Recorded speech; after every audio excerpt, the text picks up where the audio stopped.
بسم اللہ الرحمن الرحیم۔ آج ہندوستان میں نہ کوئی شمشان گھاٹ بچا اور نہ ہی کوئی قبرستان کہ جہاں لاشوں کے انبار نہ لگے ہوں۔ لاشوں کو جلایا جا رہا ہے کہ کورونا وائرس اس قدر پھیل چکا ہے۔ آج اس بات پہ کوئی سیاست نہیں کروں گی، لیکن میں صرف ایک بات کہنا چاہتی ہوں کہ ہم وہی مسلمان ہیں کہ جب آکسیجن کی ضرورت پڑی اور ہندوستان میں آکسیجن کی کمی ہوگی تو ہمارے ہی ملک میں فیصل ایدھی صاحب نے ان کو یہ پیغام بھجوایا کہ ہم آپ کے ساتھ کھڑے ہیں اور ہماری طرف سے آپ کو جو بھی امداد کی ضرورت ہے ہم دینے کو تیار ہیں۔ یہ ایک مسلمان کا، ایک انسانیت کا جذبہ ہے، کیونکہ اسلام ہمیں یہ سکھاتا ہے۔ میں ہندوستان سے ایک سوال کرنا چاہتی ہوں کہ آج آپ کی پولیس ہر محلے اور ہر کوچے میں جا جا کے اعلان کری ہے کہ آپ لوگ اپنی تراویحوں میں، اپنی نمازوں میں یہ دعا کریں کہ اللہ تعالیٰ کورونا وائرس کو ہندوستان سے ختم کر دے۔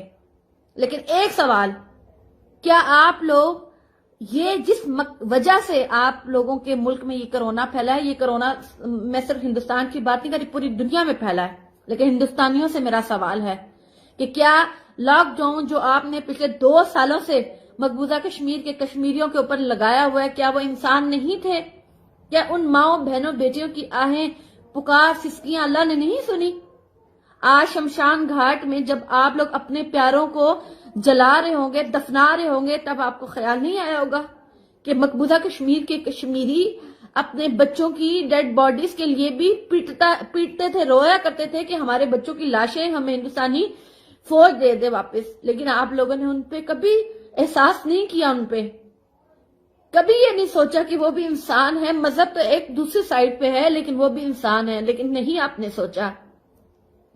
آج بھی میں ہندوستان کے لوگوں سے کہوں گی کہ آج آپ تبلیغی جماعت کے لوگوں کے اوپر جب پچھلے سال آپ لوگوں نے فتویٰ لگایا، جب پچھلے سال آپ نے ان پہ الزامات لگائے کہ ان لوگوں کی وجہ سے کورونا پھیل رہا ہے اور تبلیغ کو بند کیا جائے، اور آپ لوگوں نے ان کے اوپر مختلف کیسز ڈال دیے، ان کو جیلوں میں ڈالا گیا، ان پہ پابندی لگائی گئی، تو آج یہی تبلیغی جماعت والے ان ہندوؤں کو خون دے رہے ہیں، ان کو اپنا پلازما دے رہے ہیں کہ آپ لوگ ٹھیک ہو جائیں۔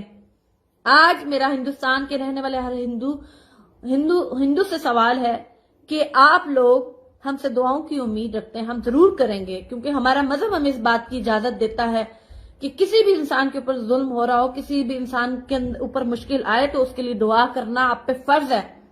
لیکن کیا آپ نے مقبوضہ کشمیر کے رہنے والے لوگوں کی کبھی سسکیاں آہیں سنی ہیں؟ آج اسی طرح میں پاکستان کو بھی کہوں گی کہ ہمارے ملک میں بھی اس طرح کا عذاب نازل ہو سکتا ہے۔ اس وقت سے ڈرے، کشمیریوں کو ان کا حق دیں۔ اگر وہ خود مختار رہنا چاہیں تب بھی ان کا حق ہے، اگر وہ ہمارے ساتھ رہنا چاہیں تب بھی ان کا حق ہے۔ جینا، آزادی کے ساتھ رہنا ان کا حق ہے، ان سے ان کا حق مت چھینیے اور اللہ کے عذاب سے ڈریے۔ شام کی مائیں جو اپنے بچوں کی لاشیں بھی جن کو نہیں ملی، مقبوضہ کشمیر کے لوگوں کو ان کے بچوں کی لاشیں نہیں ملی، فلسطین میں کیا ظلم ہے، افغانستان میں 2 سے 3 ان کی نسلیں تباہ ہو چکی ہیں، کشمیر میں 4 نسلیں تباہ ہو چکی ہیں۔ اللہ کے عذاب سے ڈریے۔ یاد رکھیے گا، آج اگر آپ لوگ انسانیت کے ساتھ ظلم کریں گے تو یاد رکھیے گا، نہ شمشان گھاٹ نہ قبرستان، وہاں پہ جگہ نہیں ملیں گی۔ اور ہمارے نبی کی حدیث ہے کہ اس قدر لاشیں گریں گی کہ اگر ایک باپ کے 100 بیٹے ہوں گے تو 99 بیٹے جو ہیں وہ قتل کیے جائیں گے۔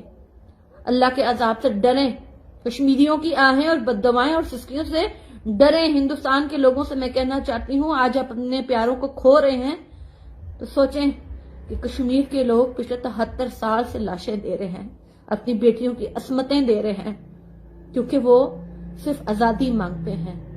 ڈرے اس وقت سے۔